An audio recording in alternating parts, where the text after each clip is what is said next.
This is Andong folk village, and Queen Elizabeth II famously visited here. Therefore, to strengthen international ties and bring our two nations together in perfect harmony, like this, I plan to follow in the footsteps of the Queen. Wherever she went, I shall go. I can't seem to find her itinerary, so today I'm going to be going where I think the Queen visited.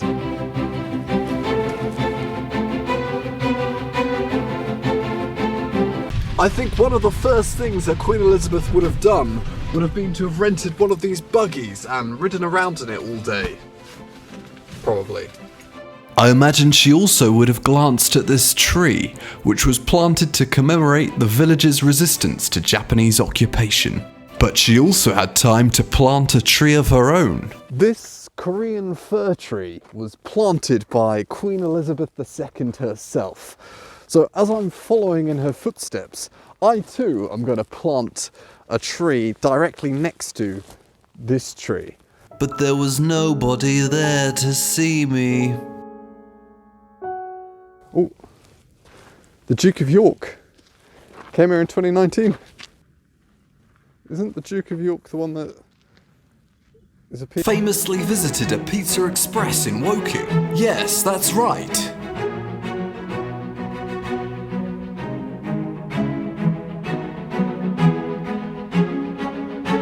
Behind me is Nakdonggang, or Nakdong River, and it's featured in tons of Korean dramas like Kingdom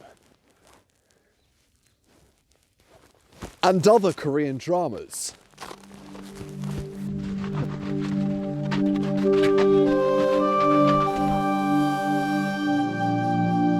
This is Samshindang, a 600-year-old tree, and the elders of the village believe that this tree protects them from evil spirits, I think.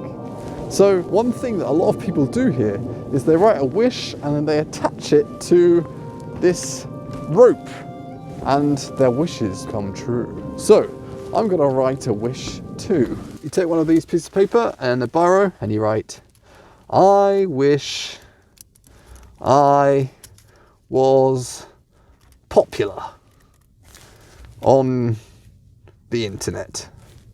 Then you take the writing and you wrap it around like this in a little bow.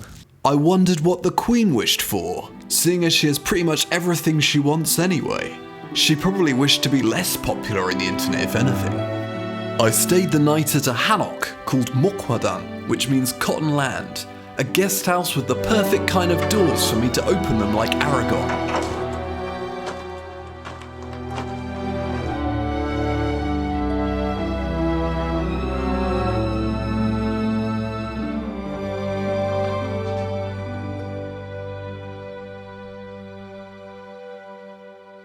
Tonight I'm staying in a hanok. And this hanok has a very traditional Andong system. And what that means is there's a fire just outside the room, and the smoke from that fire is heating up the floor from underneath, kind of like a Roman hypocaust. And yeah, it's very toasty in here.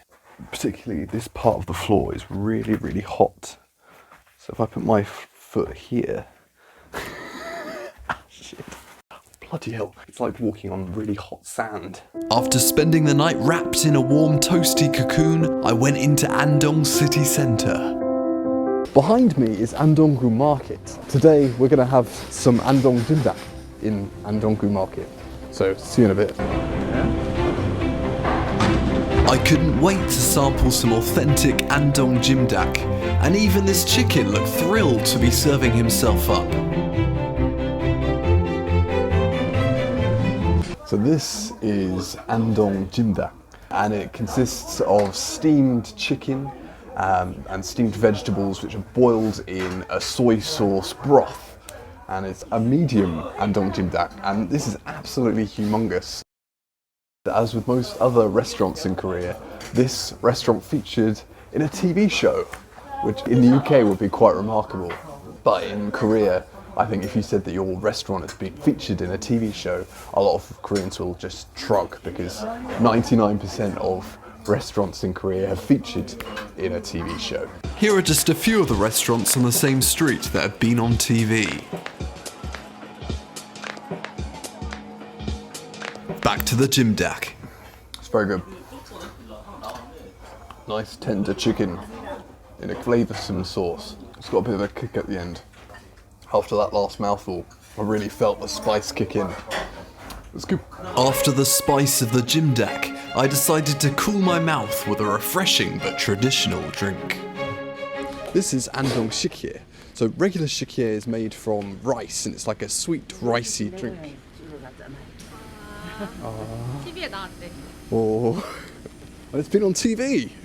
Regular shikye is like a sweet rice drink, whereas Andong shikye is much the same, but it's got chili powder, and it's also got radish and some peanuts sprinkled on top. So here goes.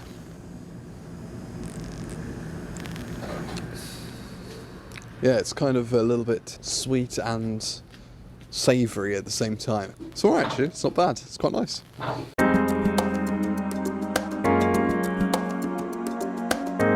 For my last meal, I went to this restaurant for some grilled ribs.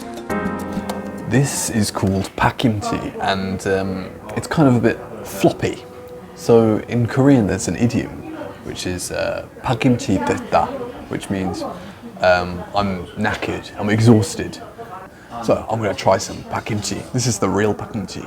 But before I could deliver my insightful verdict on pakimchi, I discovered an amazing fact about the restaurant. Also, this restaurant's been on television.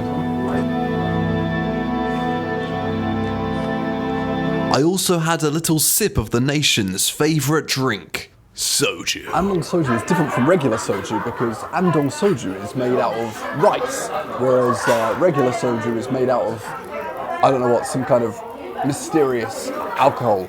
Let's give it a try. Also, one thing I forgot to add is that Andong soju is typically around 40%. This is a lighter version though, 17%.